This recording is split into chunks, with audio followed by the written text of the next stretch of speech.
This your bright idea, ladies and gentlemen. Oh man, So call me up and say, hey, we need to do a hurricane party with former players. well, today, me and Luke were talking about this. I said, you know what, man? I heard about Florida State doing something. Nobody does it. The thing was, we need to get together, celebrate University of Miami football, celebrate all the University of Miami players going into the Hall of Fame, congratulate them. We're honored that, you know, they're Hurricanes, and once a hurricane, always a hurricane.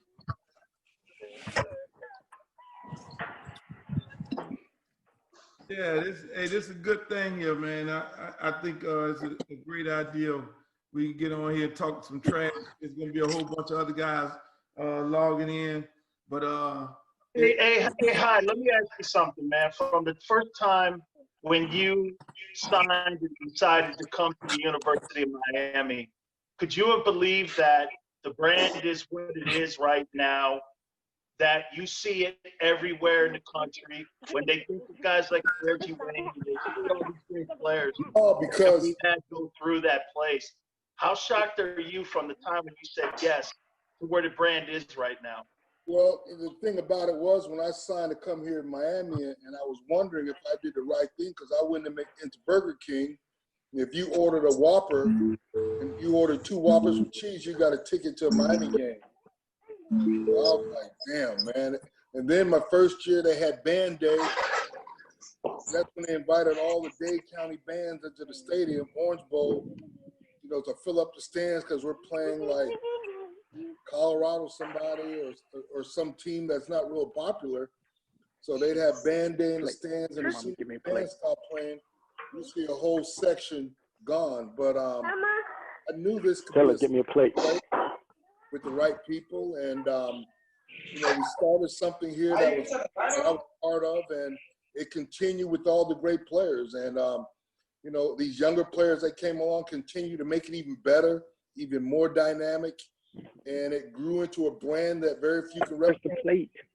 You know, I gotta tell you, man, when we were doing that stuff in the 80s, to see what these guys did in 2000 and the 1990s, unbelievable, man. I mean, to see Reggie and all them dudes do, you know, when you had Mel Bratton and all them dudes in the backfield and Michael Irvin, Blades, and all them guys, I didn't think, man, these guys could continue with what they did. And at some points, they even made it better, dude. It was pretty amazing to watch. We were doing to see what these guys did. Hey, Dan, let me ask you a question. How was it playing with Jerome Brown back in the days? I miss that dude every month. He was one of the greatest people to be around. I went to Brooksville a bunch of times, and now I figured out why he wore 98, because there was a Highway 98 that went through Brooksville, and he said, I love my city so much that he just loved it. I mean, playing next to him, man, I wanted to be that guy. I wanted to play like him. I wanted to talk shit like him. That's why when we were putting that image out there the way we did, I took my cues from him. That dude was, without a doubt, he would be today, in football terms, Charles Barkley, because that dude was just amazing. I saw that motherfucker tear up Oklahoma once, man. And he just beat the shit out of an entire football team. I was there, and it was really remarkable to play next to him. I'll never forget, Luke, when we said goodbye to him, one of the greatest things, guys, what was so cool was that when we went to Jerome Brown's funeral, my wife went with me, and everybody was like crying. We all took our ties off when we said goodbye to Jerome. All the Eagle guys, you know, Chris Carter and Reggie White, all the Kings guys. It was really tough, man. What a wonderful life he lived, and what great parents, man. It was really something to be around him. And the story of Jerome Brown is incredible. Mama. That's what's up. Guy Smith, you played with Jerome Brown, right? Oh yeah, we came in together as freshmen, man, and you know, the thing about Jerome was that you didn't piss him off, because if you pissed him off during practice, you weren't going to get any plays off at 9-on-7. They just say, okay, let's stop it. Let's go to something else. Jerome pissed off today or something. So, I mean, he was a dominant player, man, but he was a great person, a ultimate warrior. He wanted to be the first off the bus, and he wanted to be the first. And I don't think Jerome was scared of anything. I mean, Jerome was that guy. Hurley, you was on the same team, right? Let me ask you guys this, man. When we did our inside drill, and Highsmith and me and Jerome and Benny Blades and all these dudes are going after one another, man. I mean, there's Brat and we're going full gear. Did the rest of those guys carry that on? Did you guys carry that on with 9-on-7, where it was 1-on-1s all the time? Of course we did. Yeah. That's what we were taught, though, Sills. Yeah. We were taught that by coming down there, watching Lonzo, watching Melvin, watching those guys. And man, that was the only way we knew how to do it. You know, and I'm going to say this, you know, as the years went by at the University of Miami, you know, I had to learn to play running back. I played Player of the Year in the state of Florida twice as a linebacker. I had to learn to play linebacker, and over the years, watching out of Miami, Frank Gore, Darnell Bennett, and all these guys, I used to say to myself, okay, that's what real running backs look like. I said, these guys were good, man. I used to be so proud watching Edgerrin James and Portis and all these guys. I never forget watching Edgerrin James against UCLA go for 200 and something yards, and you know, you're bragging to people going, watch this kid. I would go back. It felt so honored that people would come up to me and say, hey, man, who's that running back there? Hey, who's this running back? Scouts still brag about going to University of Miami when they'd watch one-on-ones, and Miami's best players went up against their best defensive back. And you're watching Andre Johnson go up against Roll. You're watching all these great players go up against each other one-on-one and challenge each other. And they didn't think nothing of it. It was nothing. I mean, you're looking at one of the best players going in the Hall of Fame, and he's taking every rep. Coach, you know, so there was a lot of great players that did a lot of great things to extend what Miami was able to accomplish. Hey, we got to stop. Great Coach Solinger has entered the building. No way. what up, Coach? Hey, Coach, you on mute. You gotta get you on mute. We can't hear you. Now, he old. He don't know. Coach Solinger. Oh, there you go. Hey, Lamar. Coach Sol. Coach Solinger. How you doing? Hey, Dan. Hey, man. Dan man. Silvio. I need to do the volume. Dude, away. We can't get on this thing. I'm not tech savvy, man. You good right now, Coach? I'm good. Yeah, I Okay. can hear you. I'm good. How you doing, man? You got everybody on there. Hey, Don, how you doing, man? Yeah. How you doing, man? I'm doing great, man. I just talked to Art. I mean, I just sent a thing to Art. Art's Oh, great. doing good. He's up in Pennsylvania with his sister, and he's doing real well. Losing some weight. You know, he gained a lot of weight. But, Right. you know, he's doing good. Hey, how you doing? Hey, Don, I got to tell you this story, man. So get this. So Art calls me one day. I won't name any names. You'll figure it out. Let me tell you something. Some piece of shit called me in his office and told me they were going in a different direction. I proved some of the greatest running backs in the history of football. Who the fuck is you? Is it true or not? Hey, take a look at them here. Take a look at these guys. These guys, that's the 2,000 room. Oh, man. Dude, look at that. Coach Solly in there. Uh-huh. So what's up? Nothing. How you doing, man? Hey, I like Who's that post in the background. I see in your picture, man. That's you, That bro. post Right nice. there. You see it? Hey, I got it right there. Eagle Eye. Solly, you gotta come to Canton, Solly. Look at their letters. A little picture of McGahee. Hey, how many Hall of Famers we got on this thing? One, Reggie Wayne. I ain't there yet. Don't put me there yet now. I get Hey, Reggie. In a short amount of time, Miami's caught up with I them. got back here. Where is that? I got Ed covered up by an ironing board. I'm going to get another picture. He's good. Hey, Coach. Coach Solinger, let me ask you a question. Which one of these guys, you got Frank on here, you got EJ on here.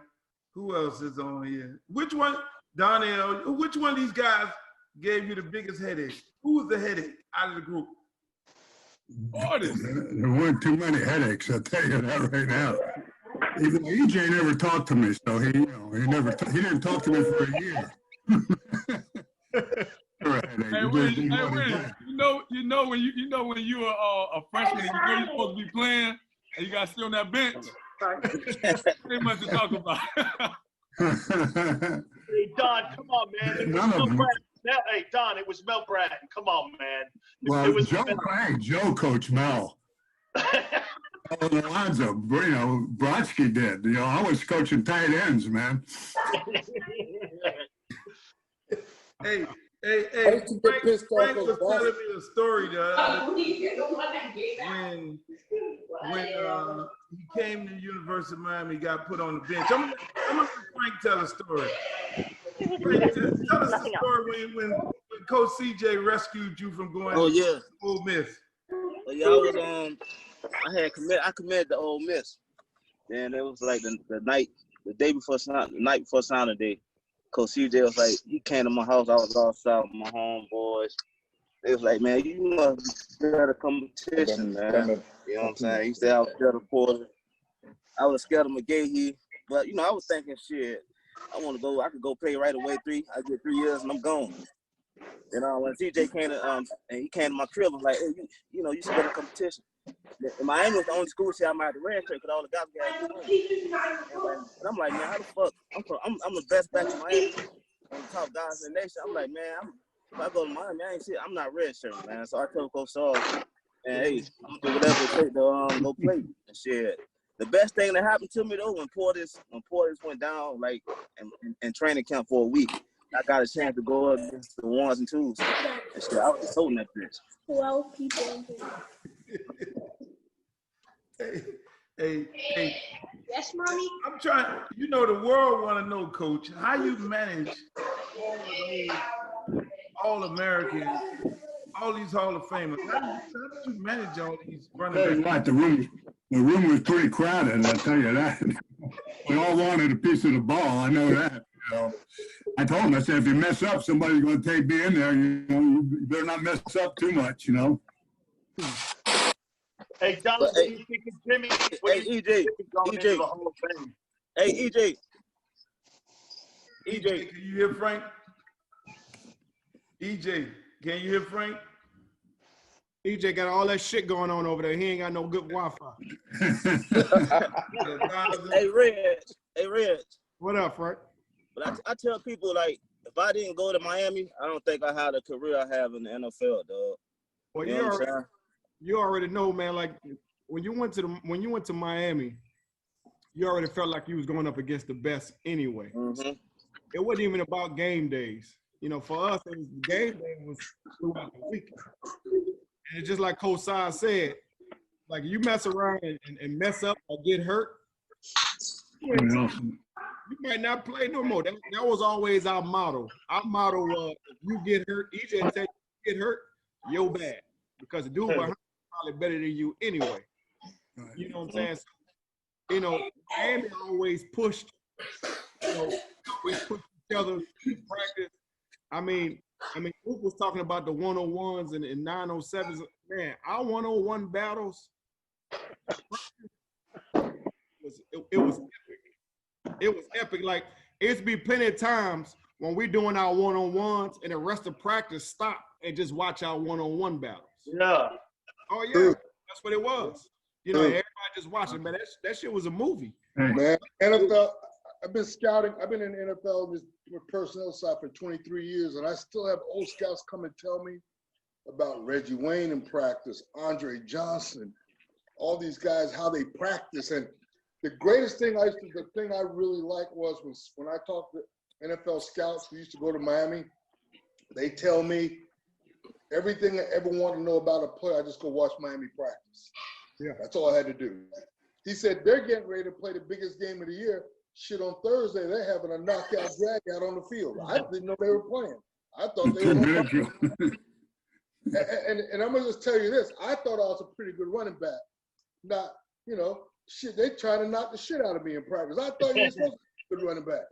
Yeah. Shit. Hey, they over there yelling about drag them to the ground, game tackle them. I said, hey, man, don't I got to play Saturday? Oh, we can get somebody else in there. Hey, Reggie, Alonzo. Hey,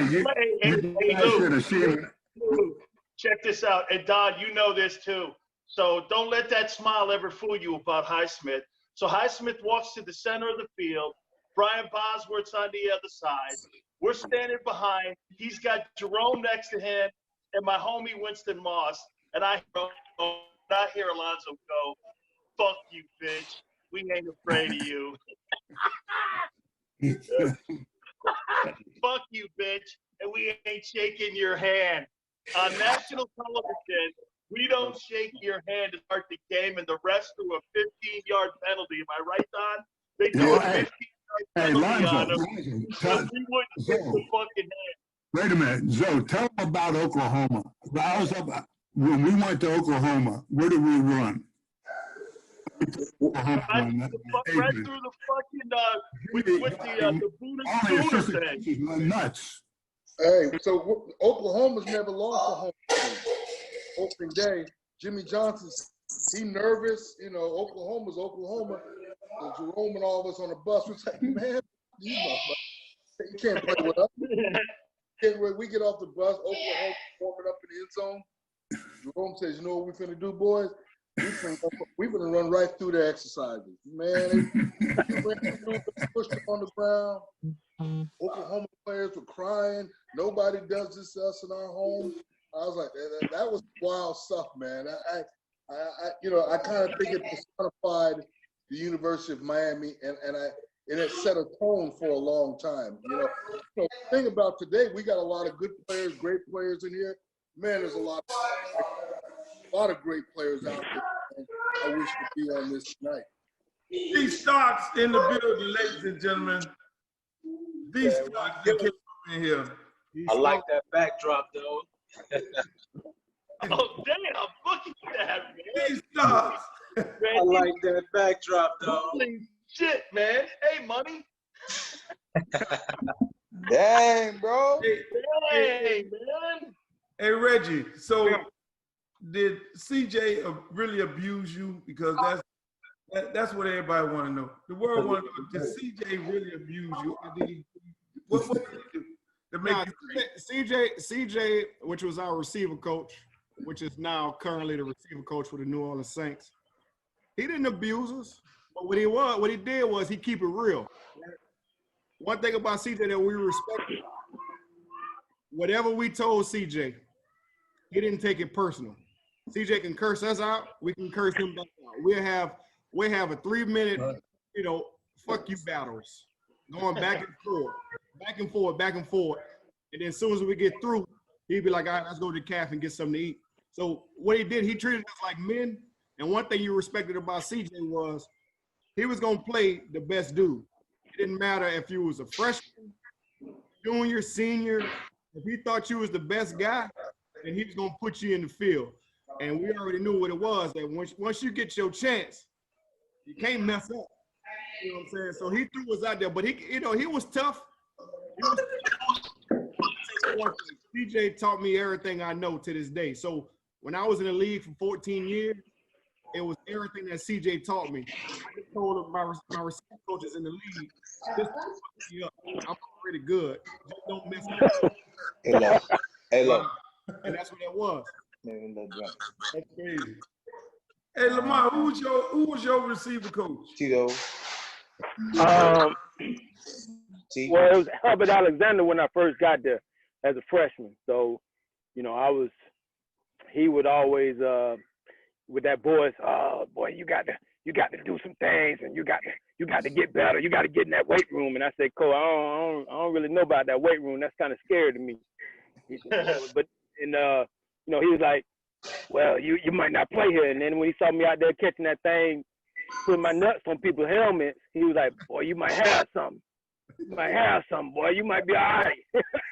So, and then I had Bob Burkowski and Rich Olson, you know. But really, you know, I love those guys, but really we learn from each other, man. We learn from the workouts during the summer where guys come back to Brian Blaze, Mike Irvin, Dale, all them guys would come back. Randall, you know, all those guys, you learn so much during the summer from competition. And, a lot of stuff those guys, they couldn't even teach us. It's just stuff that we learn from each other and the competition during the summer. And like Reggie said, the one-on-one battles were epic at all times. I mean, yeah, people losing weekend money on one-on-one battles. Sometimes you couldn't even eat for the weekend because you lost your money. But we were putting it on the line because we knew how important those practices were. And, you know, you didn't, like Reggie said, you did not want to be hurt. Because if you were hurt, you might not get your position back. And I had a guy behind me named Kevin Williams, and I sprained my ankle on my first touchdown catch against San Jose State when they told me I was going to have to sit out against Florida State. I said, you shitting me. You better DMS on that thing, tape it up. I can't let Kevin Williams get on the field. Yeah, no, he run a 4.28. That's how it goes, man. Hey, we forget one wide receiver, Eddie Brown, man. Eddie Brown, baby. Eddie Brown. Hey, man, I'm just checking in, man. I can't be on here, so I got to go. I can't say nothing. Don't say nothing. Oh, you can't say nothing back to me, so look here. I love y'all, Kings, man. Do this shit. I'm on Facebook watching. Y'all represented right. I already know there's only one university in Miami. Keep doing what we do. Love y'all. Coach Saul. Love you, man. All you. Oh, man. There's your picture back there on the wall. Let me tell you, Ed is y'all know Ed working for the school, so because he's working for the school, he can't be on here with us. And then because I coach high school, so they rules, huh, Luke? They got all kind of rules. I mean, yeah. Shit. Hey, I'm gonna text Ed in about 30, 40 minutes. I'm gonna get my ass off and let him get on and let y'all do what y'all do. Alonzo, we're doing this party right now, but how about the parties that Luke would put on at the Fontainebleau, the top 2 floors, and then No, you can't tell those parties. No. Okay. That invitation might not still be. Me? I want to do that. Hey, Don, you didn't hear that. Hey, all I know is you guys won a lot of games, bro. That's what I know. I don't know what you did, but it worked. I will say this, though. There was something that Kobe Bryant said when he talked to the Cleveland Browns I thought was interesting. We always had this kind of motto that, you know, if you're going to go out and party, you can go out and party. You better have your up the next day ready to work out. Do your thing. You know. Do it, yeah. Always tell young guys this. It's all right to party and have fun and have a good time, but remember what your number one goal is. Remember why you're here, you know? And that was one of the things we did because nobody did it better than Derek Fulton. Wait, hey, Lonzo. How about Stubby, man? Stubby, you look over at Danny Stubbs and you go, dog, have you been back to your dorm yet? It starts to be like, let's get the club. Where'd you get the hell out of here? Fuck you, let's go. No, that's when I'm drinking my big. One thing about us, when we all partied together. Yep. Oh, yeah. We all went out together. We partied together. So it was we held each other accountable. Like if you're gonna go out tonight, you better make sure your ass is up in the morning at that weight room time. Because if you was late or you was messing up in the weight room or you wasn't making your 110s or whatever it is we was doing, We was waiting on you in the locker room. Oh, yes. One thing we did, we held each other accountable. No matter if we stayed out to 5, 6, bro, I ain't gonna lie. It was a couple times where we left straight from the club and went straight to workout. Hey, Reggie, you see Last Dance with Jordan? That's a lot of the stuff you guys did. Yeah, that's what we did. Just like Jordan, man. Yeah, we did the Held same each other, put each other, held each other accountable. That's the name of the game, man. Oh, yeah. I'm a dog. I've been slanging D for free, and I've been OG me since 2-3. Got his first ring. I'm honey dipping all up in your dog. Cute face, thick thighs, save lives, spit lines. Yeah. See, I don't really got a type. She texts me, hi, stranger.